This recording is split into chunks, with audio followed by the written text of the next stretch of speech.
Hi everyone, welcome to Homeschool Autism Life. My name is Jamie, and today's video is a plan with me for a gather round homeschool unit called Earth Science.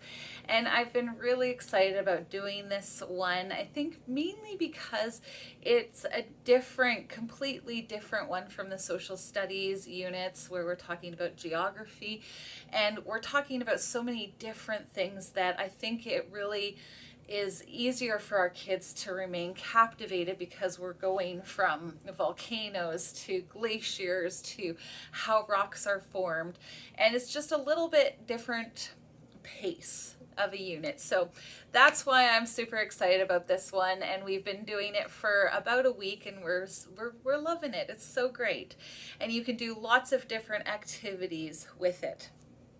So one of the things that I like to do whenever I start planning for a unit is my to-do list, the things that I want to do. And I haven't filled them all in yet because I'm still working on it, but I can tell you a good portion of the stuff that we've done thus far. So read alouds, that's a big one for me, and we are loving the I Survived series of books. We've been doing the Japanese tsunami of 2011, the destruction of Pompeii, and the Joplin tornado as one of the main read alouds, just because they're talking directly about the stuff that we're talking about in the unit. And then I found another book called The Volcano Disaster, and I'm just going to bring it to you and show you just a minute. So for our read alouds, what we have chosen is really to focus on the I Survived books. So we just finished this one. It was one that the kids wanted to do. We'll be talking about this volcano, the Pompeii. I like to also include things that happened more recently and then stuff more in the past. The Joplin tornado.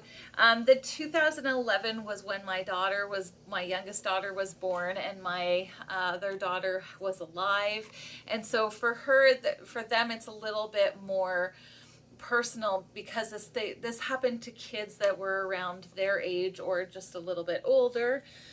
And then I also found this book. I have no clue whether it's a really good one or not, but my daughter was really interested in it, called The Volcano Disaster by Peg Kehrt, maybe.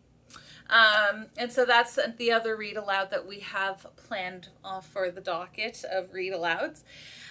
Movies were something that I found a little bit more difficult, if you will, simply because a lot of disaster movies aren't kid friendly. So things like Twister, Volcano, Dante's Peak have some really more graphic things than I want to necessarily share with my children who are 11 and 9. And my Darian isn't really a movie guy at all, so I don't really worry so much about that. But yeah, it's a little bit more of an issue. So I've been really relying on Magic School Bus episodes that I could find on Netflix, specifically to talk about the water cycle, and I think season 2 episode 1 is a volcano episode. And so I'm really, because Magic School Bus is completely kid friendly, nobody dies, that's really where I've been focusing my attention on. But I'm also trying to incorporate videos on YouTube from different teachers. So I usually type in volcanoes for kids, and that usually brings up a lot of different kid type shows. So I wanted to make a point of suggesting that might be a good idea. There was ones where what 5 things should you do in the event of an earthquake or a tornado or whatever. Those ones I found fairly good. They do have some clips from Hollywood movies. So often I'm telling the kids, okay, that's from a movie, so that actually, the building doesn't fall that way, or it's not as dramatic, or if you saw the clip, you would know what I'm talking about. But 2012, that movie, it talks about all the tectonic plates moving and floating away. And so there's things like that, that the earthquake in that one is actually tearing the entire earth apart. And so that's what I mean when I say it doesn't really happen that way, because that's an extreme version of an earthquake. So that's something that I do. We are going to be doing a Digging for the Truth episode about Pompeii, since we are reading this one for a read aloud. And then there's a BBC documentary about the volcano in Iceland that I thought was a really well done one, that didn't really have a lot of swearing and whatever, and really talks about the anatomy of a volcano really clearly and concisely, but in an interesting fashion, where she actually goes down into a lava cave that's empty of lava, obviously, but she actually has that discussion, and so then you or your kids can actually see that. For crafts, again, I had mentioned this in a previous video about a unit, that my middle child isn't a huge fan of crafts. She finds them kind of frustrating because she has this beautiful image in her head and it's not viewable, is not coming out the way she expects or desires. And so I usually do only one or two. So one of the big things we did just yesterday, in fact, and maybe I'll put that as the picture for this, we made a snow volcano, and it is the most brilliant way to do a volcano for your kids ever. If you live in a cold country, I probably should say, but if you live near a beach with lots of sand, you could totally do this too. But one of the things that I was kind of dreading, because you are doing a volcano lesson, and I'm like, but I don't want all the mess. I don't want to make a paper mache volcano and then have to clean up whatever mess comes out of it. And then I saw this online and I'm like, that is so brilliant. So all we did was we built up a big snow volcano, or that sort of shape. I put in just a regular pop bottle with vinegar and some food coloring in it, and we plunked in a whole bunch of baking soda and we let her rip. Easiest cleanup ever. And I don't have to store a volcano somewhere in my house, and it was so great. So mom approved way of doing it, snow volcanoes. The next thing that I do for my girls every time we do a unit is I assign them a book so that they will do a book report on. So my youngest daughter is doing Stone Girl, Bone Girl, the story of Mary Anning. And then this one is about girls who looked under rocks, which includes Mary Anning, but has a bunch of other girl scientists who were looking, or female scientists, I should say, who looked at rocks and paleontology and a whole bunch of different things in that one, which I am super excited about to see what they have to say or what they think about that. So the next major thing that I tend to do, speaking of crafts, we are going to do a painting. I decided we're doing the writing project and stuff, and that's going well, but I wanted to do something that was crafty and interesting, and something that they can take one or two of the lessons and put it together in one painting. And since I got them a little acrylic set over Christmas, I thought that that would be something that they might really enjoy and take to. And so yeah, that's the one crafty type thing that we are actually going to do with this lesson. Just because if it goes in little bits, my daughter seems to have an easier time doing it. So the other thing that I do fairly regularly when it comes to doing a unit from Gather Round is I usually have some sort of map, and I also do passports with the girls.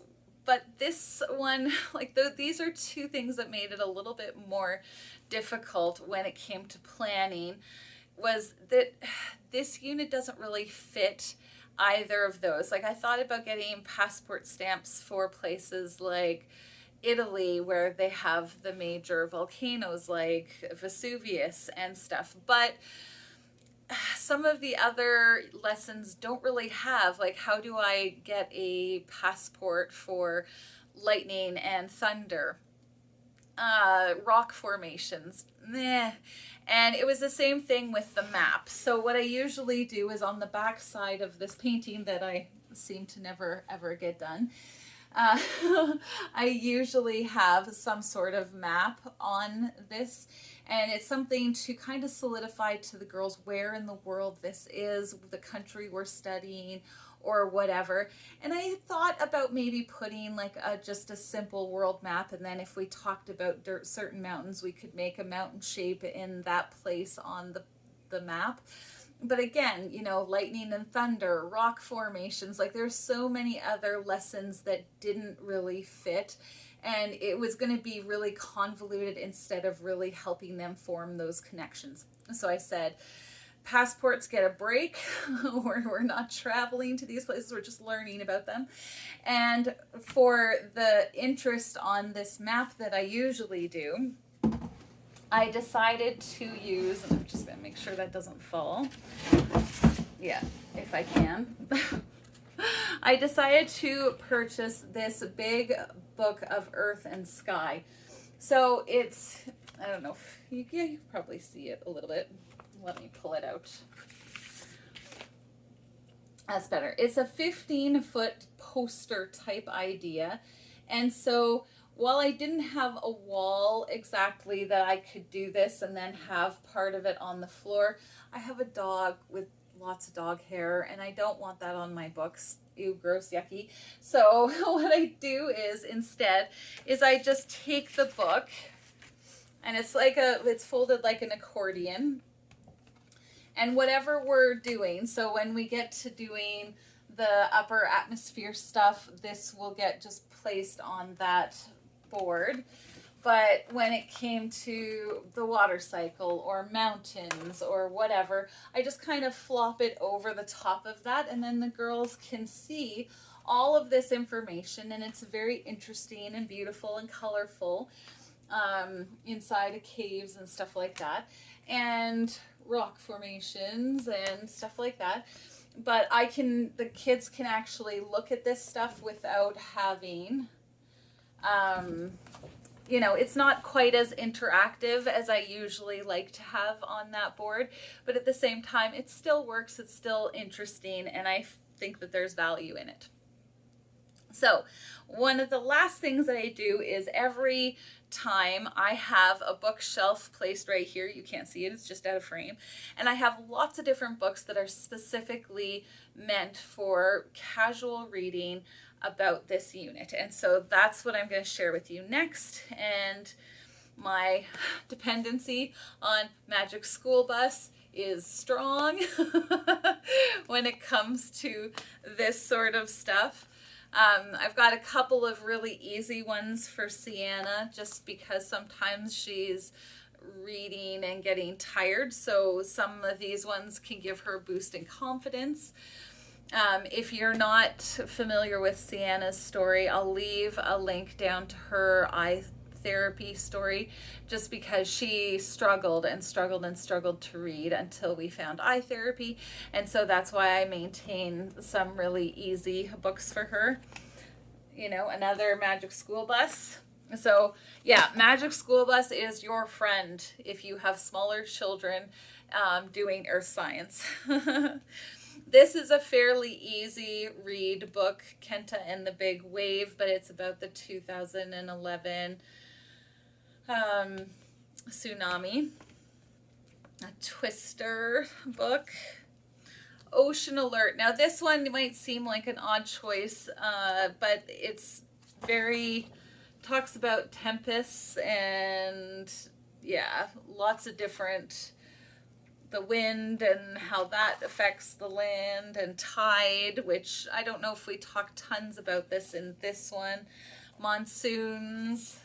So it's a lot about the storms and stuff like that, instead of, you know, the ocean as being like hurricanes and forecasting. That's a big because we talk about hurricanes in Earth Science. So that's one of those. Blizzards, these ones I got at a thrift store sale, and so these ones I just thought, you know, weather related was really good. This one I thought was a lot of fun, and it's actually, I bought it for my Darien, but it's got lots of different, the water cycle, how water is a big part of our planet with hurricanes, thunderstorms, and tornadoes.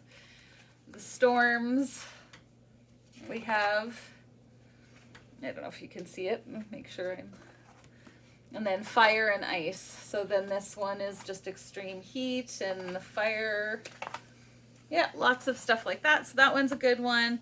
Tropical storms and hurricanes, electrical storms, avalanches. And then we did get these a long time ago from Costco, I think, but it's the Earth Botanical Encyclopedia Britannica. There we go. I cannot talk lately. But it comes with a pen, and so for Ceana, again, this really helps because you just put it over top and it reads the information for you, so she can still get that information out. This book I am loving. It's a lot of fun. Just the illustrations and stuff I think are a lot of fun. And, you know, some of it is stuff that we learned in the space unit, but a lot of it is just, you know, applicable for this as well. And then the last one that I'm going to share with you, if everything doesn't topple on me, the last one I'm going to share with you is the flood of Noah. Now, some might be wondering why I included this one in the Earth Science, but it's for a number of different reasons. I think that this book helps kind of link our belief systems with the science that we're studying through Earth Science. Things like tsunamis, the tsunami lesson, the how rocks are formed lesson. There's one more, like plate tectonics and all of that kind of stuff. And I just thought that it's one of those, this book in particular, I have been loving because it talks about all the other cultures that have a Noah and Ark story and a flood story or myth, as some people call them. So just a lot of different fun. This is the legend in New Guinea. And so then they tell you what that was about. And it's just a fun, very interactive book with the atlas and different things. And then trying to remember where. There is one where they actually have a big pullout of the boat. And so I'm just trying to find it.